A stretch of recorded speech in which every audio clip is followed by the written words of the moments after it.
گنگا جمنا اور سرسوتی کے سنگم پر آباد ایک شہر، جہاں تاریخ صرف لکھی نہیں گئی بلکہ صدیوں سے بہتی رہی، یہ ہے الہ آباد، جسے آج پریاگ راج کہا جاتا ہے۔ بھارت کی روحانی تہذیبی اور فکری تاریخ کا ایک منفرد مرکز الہ آباد۔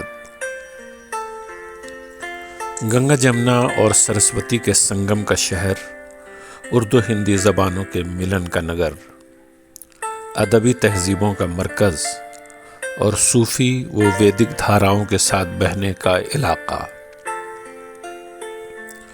الہ آباد نے آزادی کے پروانوں کے جوش و جذبے کو بھی دیکھا۔ اسے قدیم زمانے میں پریاگ کہا گیا اور اب پریاگ راج ہے۔ الہ آباد کی شناخت صرف ایک جغرافیائی مقام تک محدود نہیں، بلکہ یہ ہندوستانی تہذیب، روحانیت اور قوم کی فکری تاریخ کا آئینہ دار ہے۔ الہ آباد کا ذکر قدیم ہندو مذہبی صحیفوں، گرنتھوں، خاص طور پر ویدوں، پرانوں اور مہابھارت میں ملتا ہے۔ پریاگ کو تمام تیرتھوں کا راجا یعنی تیرتھ راج کہا جاتا ہے۔ قدیم ہندوستان میں یہ علاقہ ویدک تہذیب کا اہم مرکز تھا۔ موریہ اور گپت دور میں بھی الہ آباد کو خاص اہمیت حاصل رہی۔ مسلم دور میں الہ آباد ایک اہم انتظامی اور فوجی مرکز رہا۔ مغل بادشاہ اکبر نے 1583 عیسوی میں یہاں ایک مضبوط قلعہ تعمیر کروایا اور شہر کا نام الہ باس رکھا، جو بعد میں الہ آباد ہو گیا۔ مغلیہ دور میں یہ شہر گنگا جمنا دو آب کا مرکزی مقام بن گیا۔ الہ آباد قلعہ، اشوک پلر اور دوسرے تاریخی مکانات، عمارتیں تاریخ کی یادگاریں ہیں۔ یہاں مختلف مذاہب اور ثقافتوں کے لوگ آباد رہے، جس سے شہر میں گنگا جمنی تہذیب نے جنم لیا۔ یہاں ہندو اور مسلمان مل کر پیار محبت سے رہے۔ یہاں بہت سی خانقاہیں قائم ہوئی اور صوفیہ کا پیغام محبت ان خانقاہوں کے ذریعے عام ہوا۔ برٹش دور میں الہ آباد کو غیر معمولی اہمیت حاصل ہوئی۔ 1858 کے بعد یہ شمال مغربی صوبوں کی راجدھانی بنا۔ الہ آباد ہائی کورٹ کا قیام اور الہ آباد یونیورسٹی نے اسے علمی مرکز بنا دیا۔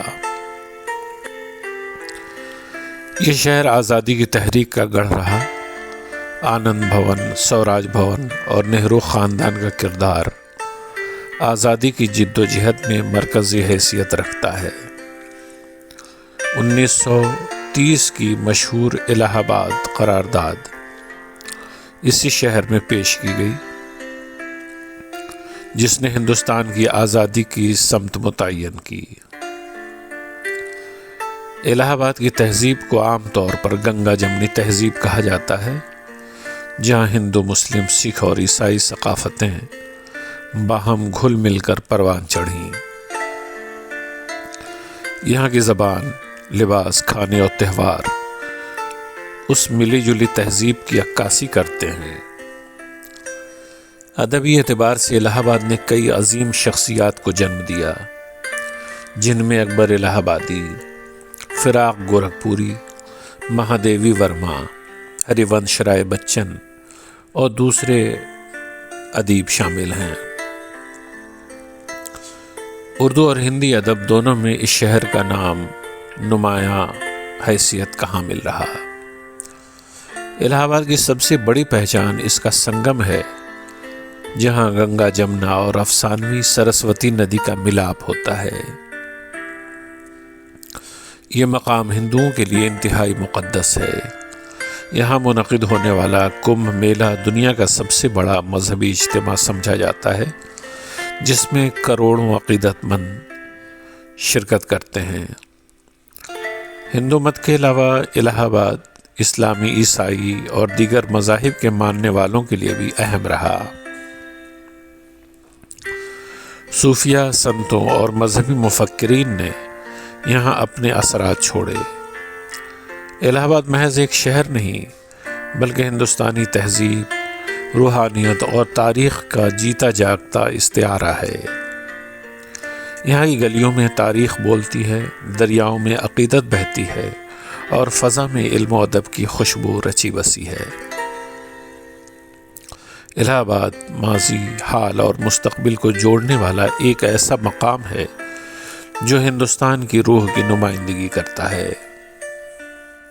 علمی، ادبی اور روحانی ویڈیوز کے لیے آپ ہمارے چینل کو سبسکرائب کرنا نہ بھولیں تاکہ سب سے پہلے آپ کو ہماری ویڈیوز کی جانکاری مل جائے۔